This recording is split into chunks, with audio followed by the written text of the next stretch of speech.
तो बेटा आज हमारा नेक्स्ट टॉपिक जो था वो था उत्परिवर्तन, म्यूटेशन। उत्परिवर्तन से अभिप्राय है जीवों में अचानक होने वाले परिवर्तन। उत्परिवर्तन की क्या डेफिनेशन लिखोगे? उत्परिवर्तन किसे कहोगे? जीवों में अचानक होने वाले परिवर्तन को उत्परिवर्तन कहते हैं। जीवों में अचानक होने वाले परिवर्तन को उत्परिवर्तन कहते हैं। परिवर्तन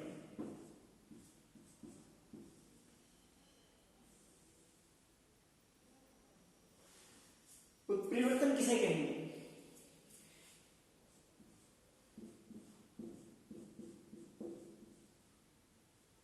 जीवों में होने वाली अचानक परिवर्तन को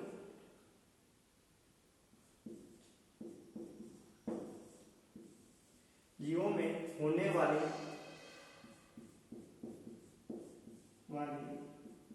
अचानक परिवर्तन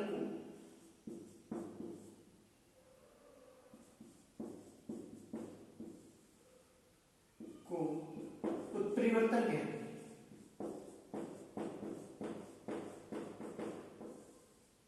बेटा यहां एक चीज पूरे ध्यान रखना, अचानक, सडनली। अगर उत्परिवर्तन अचानक हो रहा है, परिवर्तन अचानक हो रहा है, तब तो उसे उत्परिवर्तन कहेंगे।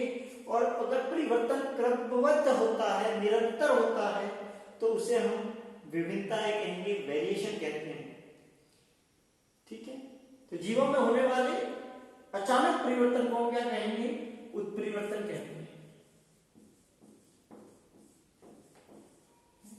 सेकंड पॉइंट यहां पे अपने सामने आता है, उत्परिवर्तन की खोज। ह्यूगो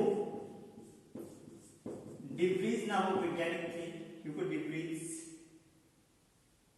डिव्रीज नामक जो वैज्ञानिक थे, उन्होंने सबसे पहले इसकी खोज की थी। किसमें की थी? आइनोथेरा लैमार्किया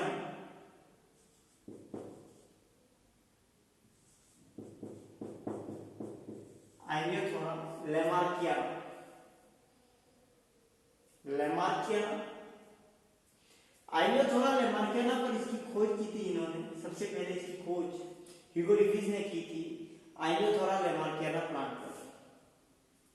उसके बाद देखते हैं नेक्स्ट वन, उत्परिवर्तन की बात करेंगे। उत्परिवर्तन के प्रकार, उत्परिवर्तन के प्रकार क्या है? उत्परिवर्तन के क्या क्या प्रकार हैं? म्यूटेशन के प्रकार क्या है? ठीक है, म्यूटेशन के प्रकार से पहले हम एक पॉइंट के ऊपर जाएंगे। म्यूटेशन से फर्स्ट पॉइंट खोज, second one and third one. तीसरा, म्यूटेशन की, उत्परिवर्तन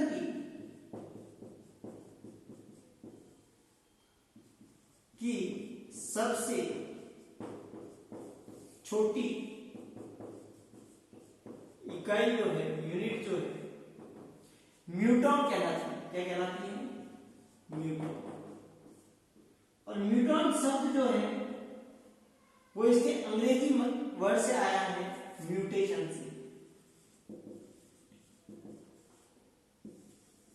किससे आया है? म्यूटेशन से ये वर्ड आया है। ठीक है, अब उत्परिवर्तन दो प्रकार के होते हैं। उत्परिवर्तन कितने प्रकार के होते हैं? दो प्रकार के होते हैं। उत्परिवर्तन दो प्रकार के होते हैं।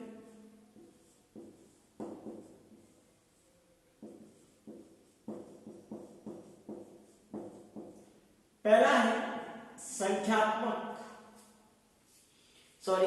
पहला है गुणसूत्रीय उत्परिवर्तन।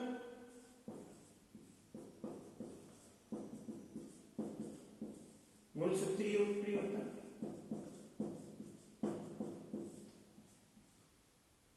गुणसूत्रीय उत्परिवर्तन। और दूसरा है, सेकेंड वन जो है वो है जीन उत्परिवर्तन।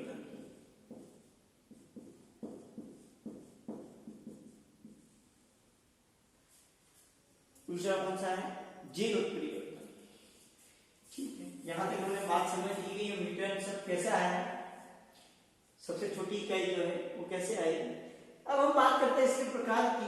तो पहला प्रकार जो है गुणसूत्रीय उत्परिवर्तन। तो गुणसूत्रीय उत्परिवर्तन किसे कहेंगे? गुणसूत्रों की संख्या एवं संरचना में अगर कोई परिवर्तन हो जाता है, गुणसूत्रों की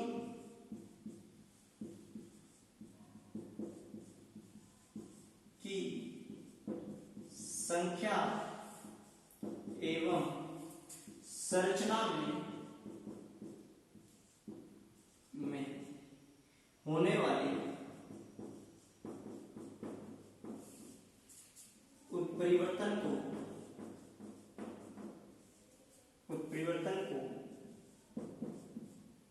गुणसूत्रीय उत्परिवर्तन कहते हैं।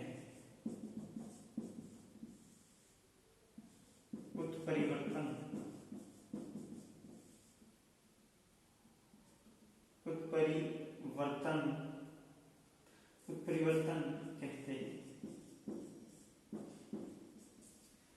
क्या कहेंगे? गुणसूत्रों की संख्या, इंपोर्टेंट पॉइंट आप देख लें दोनों, गुणसूत्रों की संख्या और संरचना में होने वाले परिवर्तन। किसमें होने वाले? संख्या में और संरचना में होने वाले जो परिवर्तन है उनको हम क्या कहेंगे? गुणसूत्रीय उत्परिवर्तन कहते हैं। गुणसूत्रीय उत्परिवर्तन, अब वापिस बेटा इस पॉइंट को मैं एक बार हटा रहा हूं यहां से, सेकेंड पॉइंट को। गुणसूत्रीय उत्परिवर्तन जो है वो दो प्रकार का होता है। गुणसूत्रीय उत्परिवर्तन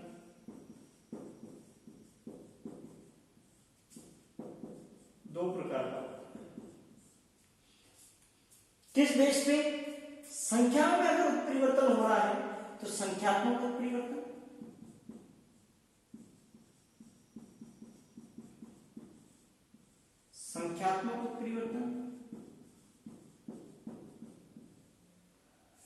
किसमें परिवर्तन हो रहा है? संख्या में परिवर्तन हो रहा है। और सेकंड वन, अगर संरचना में परिवर्तन होता है, संरचनात्मक उत्परिवर्तन। संख्यात्मक और संरचनात्मक उत्परिवर्तन, ये कितने प्रकार का हो गया? दो प्रकार का हो गया। एक तो होता है संख्या के आधार पर और एक होता है संरचना के आधार पर। अगर संरचना में किसी प्रकार का परिवर्तन हो गया है तो उसे हम कहेंगे इस प्रकार से। ठीक है, अब हम बात करते हैं, सबसे पहले संख्यात्मक की बात करते हैं। किसकी बात करते हैं? संख्यात्मक उत्परिवर्तन।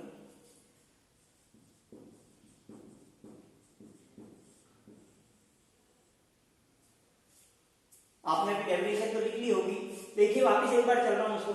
जीवों में होने वाले अचानक परिवर्तन को उत्परिवर्तन कहते हैं। खोज ह्यूगो डिब्रीज ने की थी, आइनियोथोरा लैमार्कियाना प्लांट पर की थी, जिसको प्रिमरोज कहा जाता है। क्या कहा जाता है? प्रिमरोज कहते हैं, जिसे हम क्या कहेंगे? प्रिमरोज कहते हैं। इसकी सबसे छोटी क्रियात्मक इकाई जो होती है वो क्या होती है? म्यूटॉन होती है। ठीक, यहां तक हमने बात कर ली। अब संख्यात्मक उत्परिवर्तन जो है, संख्यात्मक उत्परिवर्तन की जब बात आती है, गुणसूत्रीय उत्परिवर्तन दो प्रकार के होते हैं, संख्यात्मक और संरचनात्मक। संख्यात्मक उत्परिवर्तन की जब बात करते हैं, संख्यात्मक गुणसूत्र की जब बात करते हैं तो उसके अंदर कुछ डेफिनेशंस आती है। ठीक है, संख्यात्मक की बात करें तो गुणसूत्रों की संख्या में अगर कमी या वृद्धि होती है, या तो कमी होगी या फिर वृद्धि होगी, उसे हम क्या कहेंगे? संख्यात्मक उत्परिवर्तन।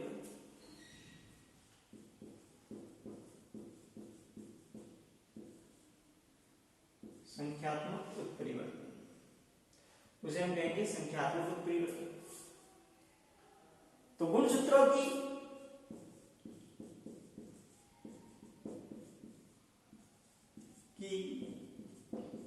संख्या में होने वाली, गुणसूत्रों की संख्या में होने वाली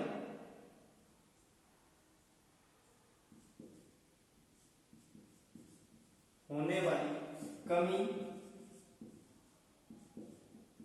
या वृद्धि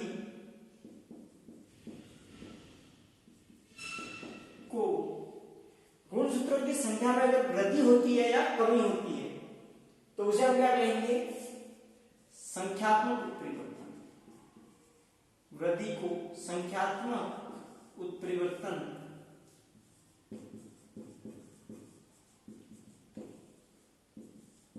कहते हैं। क्या कहेंगे हम? गुणसूत्रों की संख्या में अगर किसी प्रकार की कमी होती है या वृद्धि होती है, इन पॉइंटों को थोड़ा देखेंगे तो ध्यान से देख लेना। इन पॉइंटों को दोनों यही से बातें, इसके भी प्रकार बनेंगे आगे। अगर उसमें कमी होती है और कमी भी अगर पूरे सेट में होती है तो वो वापिस अलग प्रकार बन जाएगा, और उसमें से केवल क्रोमोसोम्स में वृद्धि होती है, एक या दो, तो उसको इस प्रकार से, और वापिस एक होती है कमी और या फिर वृद्धि होती है।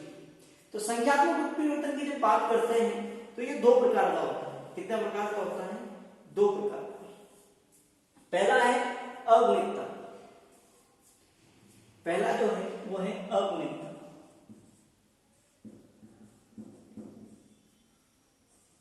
दो प्रकार, संख्यात्मक उत्परिवर्तन के दो प्रकार। उसमें पहला है अगुणित। गुणसूत्र, एक गुणसूत्र सेट में कमी। जब क्रोमोसोम्स की एक पूरे सेट में वृद्धि हो जाती है, क्या हो जाती है? पूरे एक सेट में अगर एक कमी हो जाती है, यदि उत्परिवर्तन के फलस्वरूप, उत्परिवर्तन के फलस्वरूप गुणसूत्रों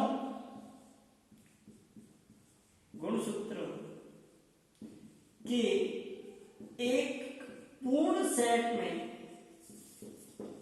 सेट मतलब जोड़ी में कमी हो जाती है, कमी हो जाती है, कमी हो जाती है, कमी हो जाती है। अगर पूरे क्या हो रहा है? एक कंप्लीट सेट में, एक पूरे सेट में क्या हो रही है? कमी हो रही है, तो उसे हम क्या कहेंगे? संख्यात्मक, सॉरी अगुणितता, जिसको हैप्लॉइड बोलते हैं, इंग्लिश में इसको बोलते हैं हैप्लॉइड। क्या कहेंगे? हैप्लॉइड। क्या कहेंगे? हैप्लॉइड। उसे हम कहेंगे हैप्लॉइड। एक सेट की कमी हो रही है। अगर सेकेंड टाइप है वो आता है आपकी पॉलीप्लॉइडी, बहुसूत्रता।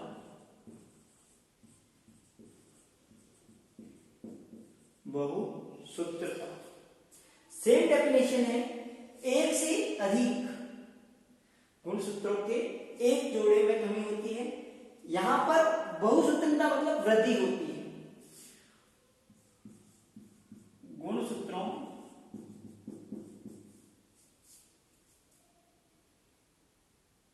में वृद्धि क्या हो जाएगी? वृद्धि होती है, वृद्धि होती है, तो उसे वृद्धि होती है, तो उसे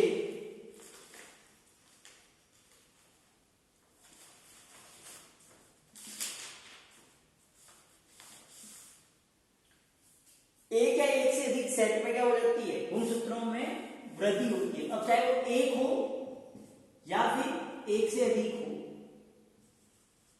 more than one,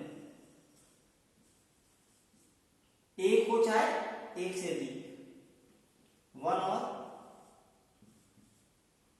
more than one. Chromosomes में अगर वृद्धि होती है, गुणसूत्रों में वृद्धि होती है, पूरे सेट में वृद्धि होती है, तो उसे हम क्या कहेंगे? सेट में, ठीक है ना? गुणसूत्रों के एक का, गुणसूत्रों के सेट में, किस गुणसूत्रों के सेट में वृद्धि होती है। अब वो एक या एक से अधिक भी हो सकते हैं। तो अगर इस डेफिनेशन को मैं लिखना चाहूं तो कैसे लिखूंगा? यदि उत्परिवर्तन के फलस्वरूप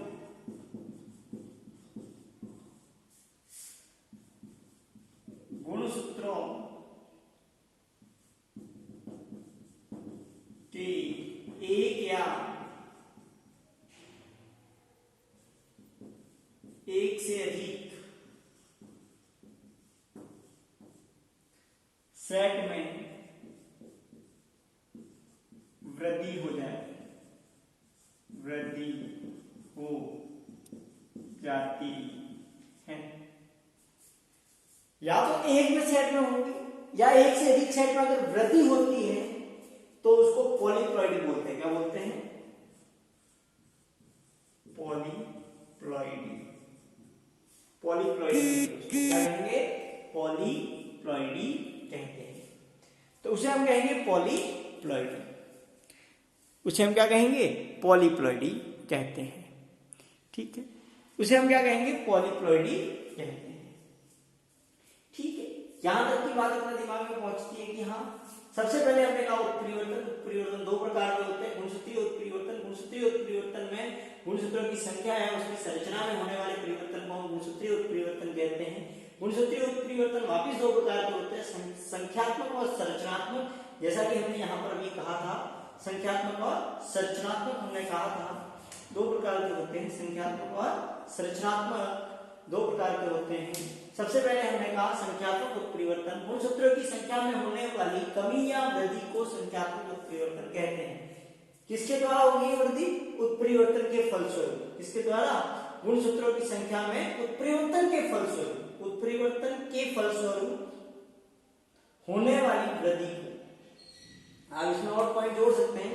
गुणसूत्रों की संख्या में उत्परिवर्तन के फलस्वरूप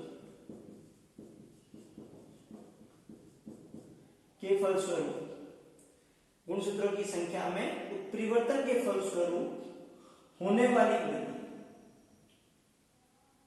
गुणसूत्रों की संख्या में उत्परिवर्तन के फलस्वरूप होने वाली वृद्धि को हम क्या कहेंगे? उत्परिवर्तन के फलस्वरूप होने वाली कमी या वृद्धि को हम संख्यात्मक उत्परिवर्तन कहते हैं। अब अभी ये दो प्रकार का होता है। अगर कमी होती है तो अगुणितता, अगर वृद्धि होती है तो उसको कहते हैं बहुगुणितता। अगर एक टोटल सेट के अंदर वृद्धि होती है, किसमें वृद्धि हो रही है? एक पूर्ण सेट में वृद्धि हो रही है या कमी हो रही है। मान लीजिए फर्स्ट में हमने अगुणितता कहा, तो एक पूर्ण सेट में होना चाहिए, पूरा सेट जाना चाहिए। या तो एक पूरा सेट जाएगा या एक पूरा सेट आएगा, तो उसे हम कहते हैं, क्या कहेंगे? संख्यात्मक उत्परिवर्तन के प्रकार। अगर जाता है तो अगुणितता, अगर आता है कंप्लीट सेट तो उसको बहुसूत्रता कहते हैं, पॉलीप्लॉइडी कहते हैं। ठीक है, यहां तक हमने बात कर ली पॉलीप्लॉइडी किसे कहेंगे और यूप्लॉइडी किसे कहेंगे। अगर गुणसूत्रों की संख्या में वृद्धि हो जाए, पूरे सेट में वृद्धि ना होकर अगर केवल संख्या में वृद्धि हो, किसमें वृद्धि हो? संख्या में। किसमें हो? पूरे सेट में वृद्धि नहीं होगी, एक पूरे सेट की वृद्धि नहीं होगी, केवल संख्या में वृद्धि होगी। गुणसूत्र मान लीजिए 25 2n+1 हो रहा है, 2n तो था ही, लेकिन केवल एक क्रोमोसोम आ रहा है, उसका जो जोड़ीदार दूसरा था वो नहीं आ रहा, या फिर एक की कमी हो रही है। हमने क्या कहा?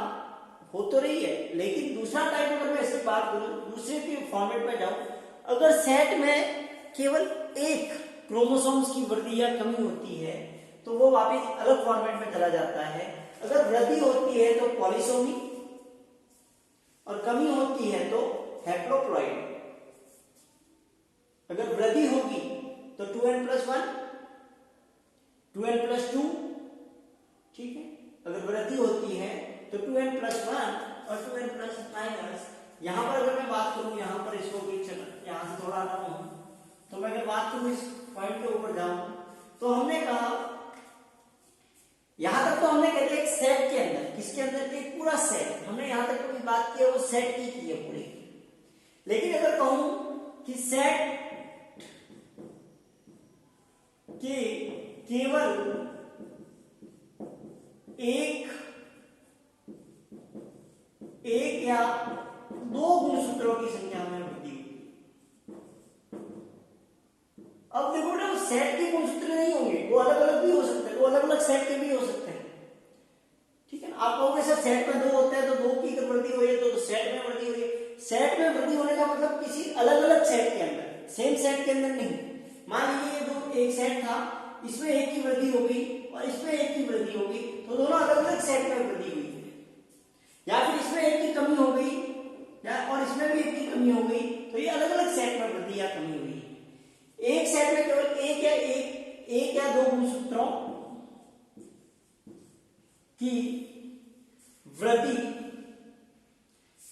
सेट के केवल 1 या 2 गुणसूत्रों की संख्या में परिवर्तन,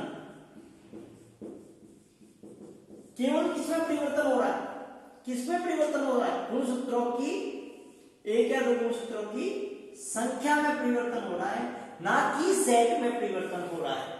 अगर परिवर्तन में वृद्धि होती है, क्या होती है, वृद्धि होती है, क्या हो रही है, वृद्धि होती है, तो उसको पॉलीसोमी कहेंगे। अगर वृद्धि होती है तो उसको क्या कहेंगे, पॉलीसोमी। जैसे कि 2n अपना होता है, ये सेल नॉर्मली क्या होती है, 2n होती है। अगर उसके अंदर एक और जुड़ जाए तो एकाधिक है, और अगर 2 बढ़ जाए, लेकिन दोनों सेट अलग अलग होंगे, मैं अब वापिस कह रहा हूं 2n कोशिका है लेकिन गुणसूत्रों के सेट दोनों अलग अलग होंगे, 2n+2 2n+1, तो इसको कहेंगे पॉलीप्लॉइडी। अगर वृद्धि होती है, क्या होती है, वृद्धि होती है, पॉलीसोमी, पॉलीसोमी क्या कहेंगे, पॉलीसोमी, या इसको कहते हैं हिंदी में कहते हैं बहुसूत्रणता, बहुसूत्रता मतलब बढ़ते हैं। अगर सेम कंडीशन के अंदर में जाऊं, अगर क्या हो कमी हो, तो इसको नेलिसोमी भी कहते हैं। इसको हम क्या कहेंगे, नेलिसोमी या असूत्रणता, हाइपोप्लॉइडी भी कहेंगे। अगर कमी होती है, अगर एक सेट के क्रोमोसोम में एक या 2 गुणसूत्रों की संख्या में क्या हो परिवर्तन की जगह अगर मैं कहूं कमी, तो उसको हम कहेंगे, कमी की फॉर्मेट में जब कहेंगे तो उसको कहेंगे हाइपो, क्या कहेंगे, हाइपोप्लॉइडी, हाइपोप्लॉइडी, हाइपोप्लॉइडी, हाइपोप्लॉइडी। कैसे, 2n-1 या 2n-2, 2n-1 या 2n-1। वापिस कह रहा हूं 2 कम हो रहा है, इसका मतलब ये नहीं आपको वैसे 2n-1 -2 कह रहे हैं, मतलब तो 0 हो गया, तो इसको नेलिसोमी भी कहते हैं। इसको क्या कहते हैं, नेलिसोमी भी कहते हैं। तो ये तो था बेटा संख्यात्मक परिवर्तन, क्या था, संख्यात्मक परिवर्तन, ठीक है। इसको तो हम कहेंगे संख्यात्मक परिवर्तन, गुणसूत्रों की संख्या में परिवर्तन हुआ है, इसे हम कहेंगे संख्यात्मक परिवर्तन। अब हम बात करते हैं नेक्स्ट पॉइंट की ओर बढ़ते हैं। हमने कहा हाइपोप्लॉइडी मतलब 2n-1 2n-2, इसको भी अगर आप वापिस पार्ट में डिवाइड करना चाहते हैं तो एक जा रहा है तो एका न्यूनतम सूत्रता, और दोनों जा रहे हैं तो द्विसूत्र न्यूनता, जिसको नेलिसोमी भी कहा जाता है। अब अगर ये चीज होती है, कमी होती है या वृद्धि होती है, गुणसूत्रों में अगर वृद्धि हो रही है तो उसके कारण रोग जो होते हैं वो होता है टर्नर सिंड्रोम, टर्नर सिंड्रोम। ये लिंक क्रोमोसोम्स के अंदर कमी के कारण या वृद्धि के कारण होता है। किसके कारण होता है, वृद्धि के कारण। दूसरा होता है क्लाइनफिल्टर सिंड्रोम, फिल्टर सिंड्रोम, ये भी आपके सेक्स क्रोमोसोम्स में होता है, और इसके अंदर क्रोमोसोम्स जो होते हैं, सेक्स क्रोमोसोम्स की संख्या बढ़ जाती है, ठीक है। तो यह आपके बेटा आज का टॉपिक था, संख्या में इससे होने वाले टर्नर सिंड्रोम है और क्लाइनफिल्टर सिंड्रोम आदि है। नेक्स्ट अपना जो टॉपिक है, नेक्स्ट टॉपिक अपनी जब बात करते हैं तो नेक्स्ट टॉपिक की बात करें तो संख्यात्मक हो गया है, हम कहेंगे संरचनात्मक उत्प्रेरण। किसकी बात करेंगे, किसकी बात करेंगे, संख्यात्मक। हमने पहला प्रकार पढ़ा गुणसूत्रों की संख्या के आधार पर। हमने कहा 2 प्रकार का परिवर्तन होता है, हमने कहा गुणसूत्रीय और दूसरा था जीवित परिवर्तन। फिर हमने कहा कि गुणसूत्रीय उत्परिवर्तन तो गुणसूत्रों की संख्या में और संरचना में होने वाले परिवर्तन को, हमने संख्या में परिवर्तन को पढ़ लिया, अब संरचना में परिवर्तन को पढ़ रहे हैं। संरचना में जब परिवर्तन की बात होती है तो गुणसूत्रों की संरचना में परिवर्तन हो जाता है।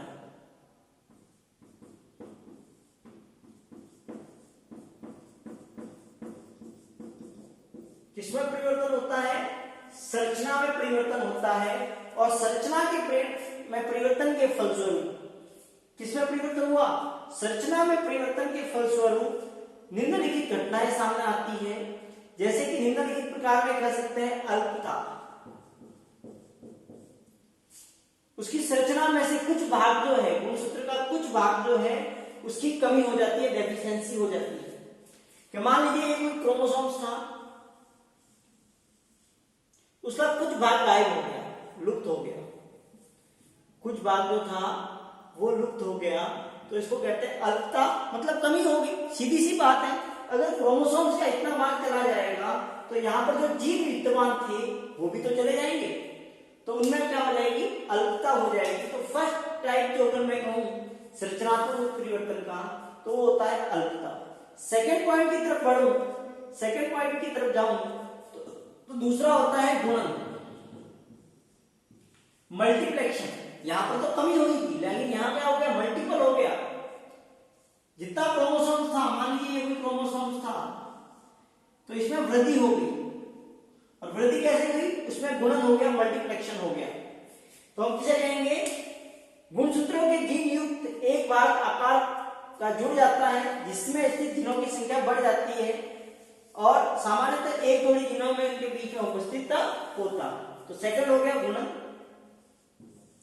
तीसरा प्रकार जो होता है, ज्यादा मैं नहीं जा रहा हूं क्योंकि इसको नेक्स्ट क्लास में अपन करेंगे, बट एक हल्का सा आपको रिव्यू दे रहा हूं। थर्ड पॉइंट अपनी जब बात करते हैं तो तीसरा पॉइंट होता है स्थानांतरण। स्थानांतरण में क्या होता है? क्रोमोसोम्स का एक पार्ट क्रोमोसोम्स के दूसरे पार्ट में चला जाता है। स्थानांतरण में क्या कहेंगे? किन्हीं दो असमजात गुणसूत्रों के कुछ भागों का विनिमय या आदान प्रदान हो जाता है। क्या हो जाता है? आदान प्रदान और विनिमय हो जाता है। कुछ पार्ट जो होते हैं उनका आदान प्रदान। समजात गुणसूत्र और असमजात गुणसूत्र दो प्रकार के होते हैं। समजात गुणसूत्र सेम क्रोमोसोम से समजात गुणसूत्र कहलाएंगे, और जब इनके पार्ट्स बन जाएंगे, ये समजात है और बीच के अंदर जो होते हैं वो असमजात होते हैं, नॉन सिस्टर क्रोमैटिड्स होते हैं। इनके मध्य जब जीनों का स्थानांतरण हो जाता है तो उसको कहेंगे स्थानांतरण, ट्रांसलोकेशन, और उसका स्थान चेंज हो जाएगा। थर्ड वन होता है प्रतिलोमन, मतलब गुणसूत्र का फोर्थ वन जो है वो होता है प्रतिलोमन। प्रतिलोमन, प्रतिलोमन का मतलब होता है इसका कुछ भाग जो होता है क्रोमोसोम्स का, ये क्रोमोसोम्स हैं, जब क्रोमोसोम्स बनने वाले होते हैं तो ये भाग वापस रिपीट होकर पीछे आ जाता है, तो उसको कहते हैं प्रतिलोमन। क्या कहेंगे? प्रतिलोमन। इसमें एक ही गुणसूत्र में उसका कुछ भाग पुनः घूमकर पुनर्विन्यासित हो जाता है, वापस घूमकर उसी स्थान वापस आ जाता है। तो डबल फॉर्मेट के अंदर अपने को लगता है कि नहीं, दो है। तो ये जब हो जाती है घटना, तो ये होते हैं, वो होते हैं संरचनात्मक परिवर्तन। तो पहला है अल्पता, कमी हो गई। गुणन मतलब वृद्धि हो गई। स्थानांतरण मतलब असमजात गुणसूत्रों के मध्य जीनों का आदान प्रदान हो गया, जिसे जीन विनिमय भी कहते हैं। स्थानांतरण, अगर जीन स्थानांतरण जो है वो अनियमित हो तो उसको कहेंगे उत्परिवर्तन। थर्ड वन फोर्थ पार्ट जो था अपना प्रतिलोमन, गुणसूत्र का जो नीचे वाली भुजा है या ऊपर वाली भुजा है वो पुनः कुंडलित होकर 180 डिग्री के ऊपर, 360 डिग्री के ऊपर एक कुंडलित होकर वापस मोशन में आ जाती है, तो उसे कहेंगे प्रतिलोमन। अब बात करेंगे नेक्स्ट पॉइंट अपना जब आएगा वो आएगा जीन परिवर्तन, जीन उत्परिवर्तन। जो हमने सेकंड प्रकार हमने कहा था, गुणसूत्रीय उत्परिवर्तन यहाँ खत्म होता है संरचनात्मक के अंदर। अब बात करते हैं जीन उत्परिवर्तन की। जीन उत्परिवर्तन की बात जब आती है तो बेटा बात डीएनए पर पहुंच जाती है। कहां पहुंच जाती है? डीएनए पर पहुंच जाती है। और डीएनए जो है वो तीन चीजों से मिलकर बना होता है, नाइट्रोजनिक क्षार, फॉस्फेट, आयन, और थर्ड नंबर पे जो आता है वो आपके आती है 3 पार्ट होते हैं। पहला जो होता है फर्स्ट, सेकेंड और थर्ड। नाइट्रोजनिक क्षार N2 बेस। सेकेंड नंबर पे जो होता है वो आपको होता है फॉस्फेट H3PO4, और एक होता है 6 कार्बन वाली श्रृंखला। ठीक, 6 कार्बन वाली श्रृंखला जो होती है वो होती है पेंटोज शुगर, सॉरी इसको कहेंगे पेंटोज शुगर, पेंटोज श्रृंखला 5 कार्बन वाली होती है टोटल पेंटोज शुगर। ठीक है, इन 3 चीजों से मिलकर बना होता है। और जब इन नाइट्रोजनिक क्षारों का जो क्रम है, जो एक क्रम है, बैलेंस है, जब बिगड़ जाता है तो उसको हम कहते हैं जीन उत्परिवर्तन। क्योंकि नाइट्रोजनिक क्षार अगर आगे पीछे हो जाए और जुड़ना, आपको पता होगा A हमेशा T के साथ जुड़ता है और G हमेशा C के साथ जुड़ता है। अगर ये गलत जुड़ जाए, T की जगह C और A जुड़ जाए, T जुड़ जाए इसकी जगह पर, तो ये आपके जो परिवर्तन है वो जीन परिवर्तन कहलाता है। जीनों में होने वाले परिवर्तन को डीएनए में उपस्थित जीनों के नाइट्रोजनिक क्षारों के क्रम में होने वाले परिवर्तन को जीन उत्परिवर्तन कहते हैं। क्या कहेंगे? जीन परिवर्तन कहते हैं। इसी का एक प्रकार हम जब पढ़ते हैं जीन म्यूटेशन के फॉर्मेट में जब पढ़ते हैं तो बिंदु उत्परिवर्तन, पॉइंट म्यूटेशन, सारे क्रमों में अनुक्रम में परिवर्तन, सारे अनुक्रम कराता है, इसको फ्रेंडशिप म्यूटेशन के नाम से भी जाना जाता है। तो अपन कल संरचनात्मक परिवर्तन से स्टार्ट करेंगे, इसकी थ्योरी पॉइंट लेंगे। आज हम यही इस क्लास को करते हैं समाप्त, कल अपन करेंगे इससे आगे का पोर्शन।